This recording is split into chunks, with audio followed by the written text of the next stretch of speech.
Hello, hello, hello. CT here. Welcome to the Audio Lab. Throughout the month of July, I'm running a little experiment. I know so many of you love to listen to your books, and since I'm getting ready to eventually record and publish the official audio book for Brown Beyond Borders, I wanted to practice out loud with you first. So every single day this month, I'm pulling up a chair, reading a few pages of my memoir right here. And if you're on the free list, these daily drops will stay open for just a few days before they head into the archives for my paid subscribers. So make sure you keep up. If you ever miss a session or want to unlock the whole archive to listen at your own pace, you can upgrade to a paid subscription at any time. But for today, let's just hang out and continue Chapter 2, Invented Categories, the Fiction of Race. For the longest time, I took issue with the term biracial because it wasn't inclusive enough. I wanted to be able to tick more than just one box on application forms. One time in high school, my best friend Margarita and I were discussing college applications. Besides the essay, they all had a census style tick the box section to report your race or ethnic background. It doesn't seem right to check off African American when I'm a combination Afro Caribbean, European, or African European. I would fret over the phone to my South American friend. I know, she agreed. I mean, yes, I'm from South America, but I'm white. I don't know what she ticked off on her application, but in that conversation, I realized she had the freedom to choose whatever race she wanted. People would look at her and accept that indeed she's white. This is not the reality for brown skinned biracial people. Another time, my brother ticked the Caucasian box on an official federal immigration form. We could only mark one box, so that was his pick. I was driving us back home when he told me about his bold move. You can't just do that, I exclaimed. Why not? He protested. Because. He probably just shrugged his shoulders and rolled his eyes. But he was right. At the time, I was utterly shocked by his bold declaration because I knew that no one in the immigration offices would see him as Caucasian or white. And if I'm honest, I was a little worried about the implications of this small act of rebellion. We had submitted photos along with the paperwork, and I wonder if any of the government officials reviewing the file paid attention to the X in the box.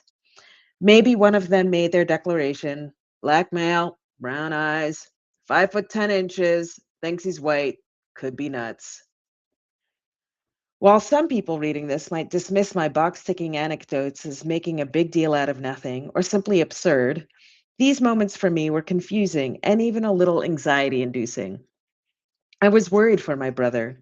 Our reality is that we were brown immigrants growing up in racialized America, and sometimes there were negative consequences for demonstrating that you didn't know your place, especially for Black and brown men.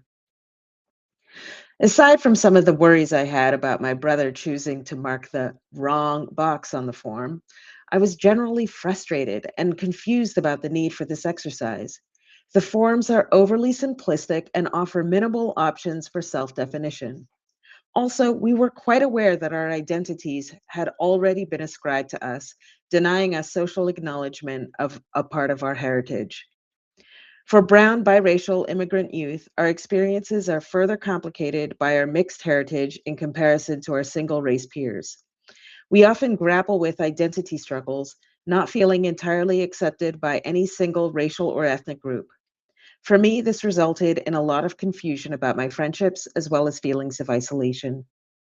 Intersectionality offers a more nuanced interpretation and understanding of the experiences of multiracial immigrants in predominantly white European spaces. The following anecdote further explores the complex intersectionality of two friends, both young women, both immigrants, both educated in the United States, but only one is multiracial.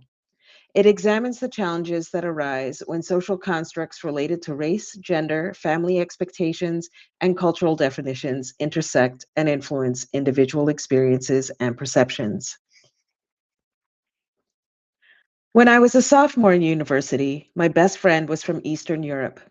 She was grown up in one of the she had grown up in one of the socialist countries that experienced conflict after the collapse of the Soviet Union. Her family got out before internal tensions had escalated to horrific levels. They made their way to Dearborn, Michigan when she was in her teens.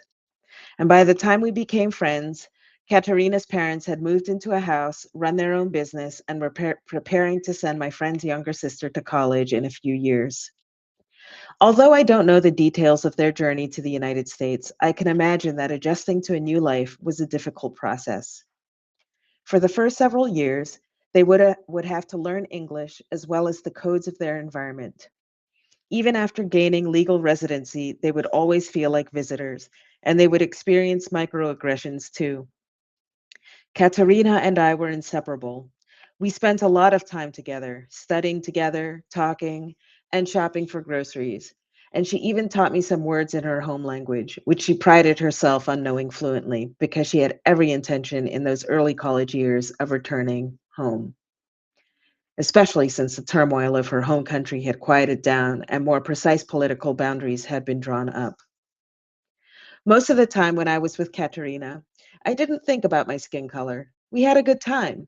We talked about boys, got ready to hit the clubs, and talked about boys some more.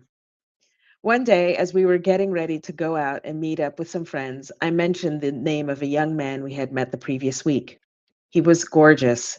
He spoke Italian fluently. His English was also quite good, and you could tell he had a toned masculine body under his clothing. He was absolutely one of those men who makes an entrance because his stunning looks stop onlookers dead in their tracks. You should talk to him if we see him again tonight, Katerina said while looking in the mirror, putting on foundation. Me? I said, flabbergasted. No way. He was totally into you last week. I wasn't even a blip on his radar. I was used to this. Katerina was a beautiful young woman. She was self assured, intelligent, and had those doe eyes and cherry lips that men found irresistible and women paid a lot of money for. Yeah, he's handsome, she reflected seriously, but I'm not interested. What? That guy is extremely hot. All the other women in that club were circling like sharks around the two of you last week. What do you mean you're not interested? I could never date a black guy. Katerina shrugged and put her wand of mascara back into its bottle. She looked me square in the face through the bathroom mirror, and in that moment, a long rift cracked between us. From then on, we were on two tectonic plates that over the years drifted farther apart from one another. The anecdote highlights that we never enter into our relationships completely free of our identities. This can have a profound impact on relationships and social interactions. We are the products of our parents, our families, our schools, churches, communities, countries, languages, and national identities. Katerina's experiences were shaped by the trauma of war and the cultural expectations of her heritage.